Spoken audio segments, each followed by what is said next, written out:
Bienvenidos anfibios o demonistas a este su estanque favorito.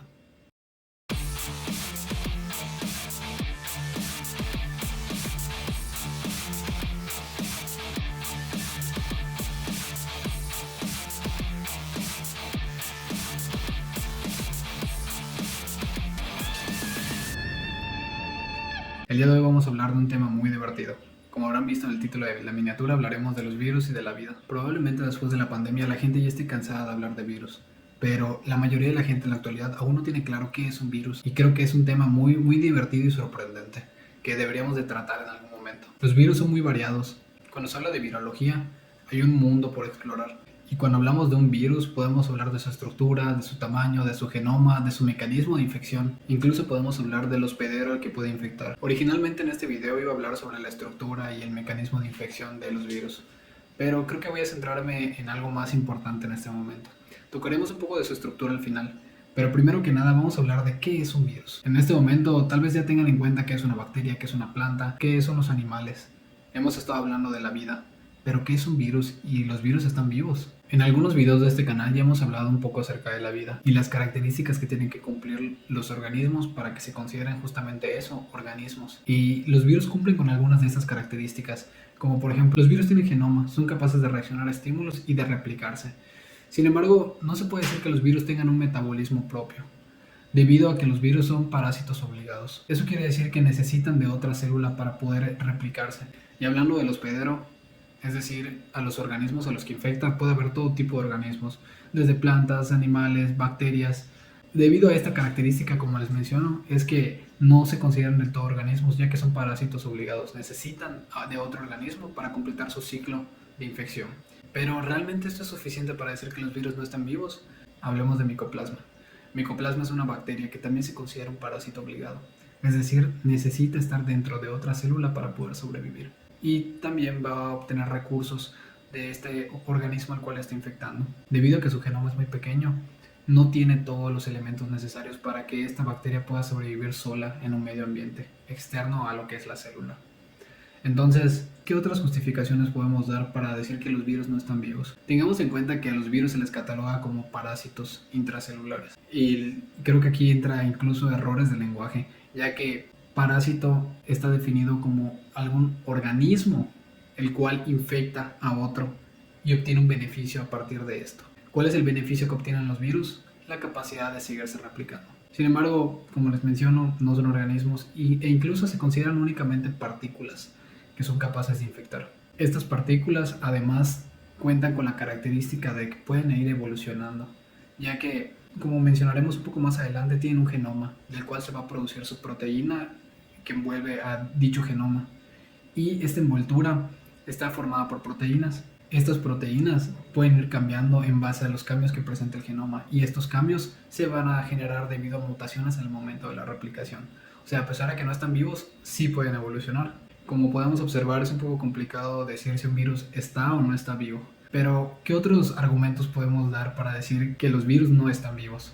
Vayámonos a la teoría celular. La teoría celular menciona que todos los organismos están formados por células, y los virus son o no son células. Como ya habrán visto en los videos anteriores, ya hemos definido los dos tipos de células, o al menos las dos características generales, de célula procariota y de célula eucariota. Y los virus no entran en ninguna de estas categorías. Los virus no son células. Como les había mencionado, casi siempre vamos a encontrar una pequeña cantidad de material genético envuelta por una capa de proteínas. Y a veces, además de esta capa de proteínas, va a contar con una envoltura de lípidos.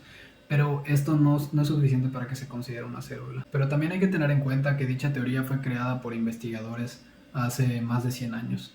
Y no digo que esté equivocada, solo digo que tal vez existe la posibilidad de que pudiera estar incompleta la definición de vida.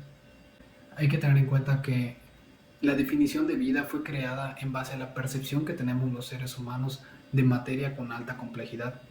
Y creo que es muy divertido imaginar que si existiera vida en otros planetas sería muy diferente a lo que nosotros conocemos. En la actualidad existen muchos investigadores inconformes justamente con la definición de vida, ya que es tan complejo que es difícil definirla.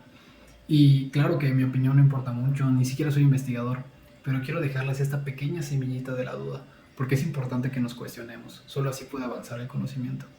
No sé si los virus estén vivos o no. Lo que sí sé es que son materia con alta complejidad, lo suficiente para que los biólogos hayan creado una rama de la microbiología para su estudio, conocida como la virología. Creo que ya he hecho que se cuestionen lo suficiente en este video. Vamos a hablar ahora un poco de las características de los virus. Como les mencionaba, no tienen un metabolismo propio y es una de las principales razones por las cuales no se consideran organismos.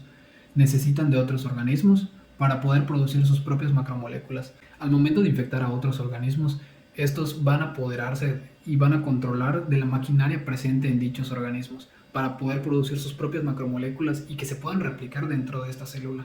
Al realizar esta replicación, van a poder salir de la célula e infectar a otros organismos. También existe la posibilidad de que dicho virus se pueda integrar en el genoma del hospedero.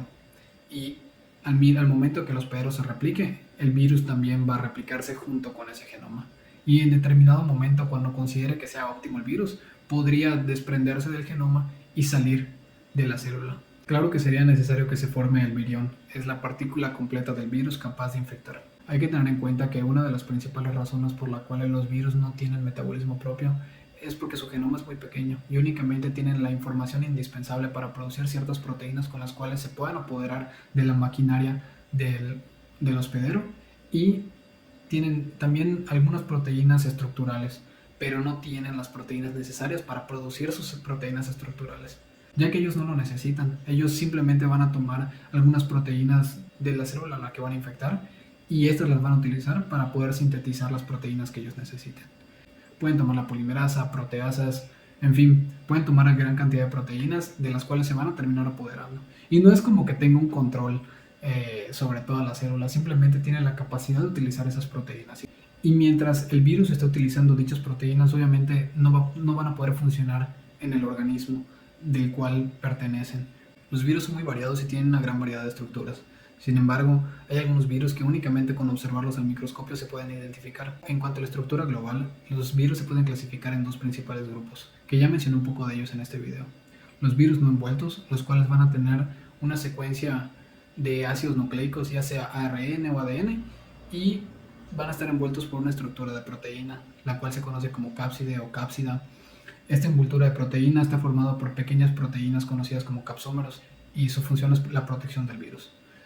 Además de este grupo se encuentran los virus envueltos, que son igual conformados por ácidos nucleicos, la cápside, pero además de esto van a tener una envoltura de lípidos, la cual van a robar del hospedero, de donde se van a replicar. Al momento de salir van a tomar parte de la membrana plasmática.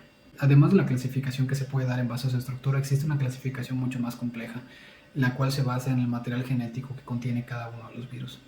Y esta clasificación mencionaremos un poco en este video. Más adelante haremos un video para cada una de estas clasificaciones, ya que son muy complejas. Del primer grupo que hablaremos es de aquellos virus que contienen DNA de doble hebra. Es decir, contienen dos cadenas de ácidos nucleicos complementarias, las cuales están formadas por ácido desoxirribonucleico. Se podría decir que es similar a la mayoría de los organismos. Y este grupo está formado por 21 familias y 65 géneros. Es un poco gracioso pensar de familias, géneros. Si nos damos cuenta, se pueden catalogar o se dividen de manera relativamente similar a cómo se dividen los organismos. Sin embargo, aquí no vamos a hablar de dos nombres al momento de nombrar las especies. No hay género y especie. Luego tenemos el grupo de virus de RNA de transcripción inversa. Este grupo es bastante pequeño, solo cuenta con una familia de retrovirus y es bastante famosa. El material genético únicamente consta de RNA de una sola hebra. El ejemplo clásico de los retrovirus es el virus del VIH. Luego tenemos a los virus de RNA de doble hebra, es decir, también están conformados por ácido ribonucleico al igual que el anterior. Sin embargo, esta va a tener doble cadena.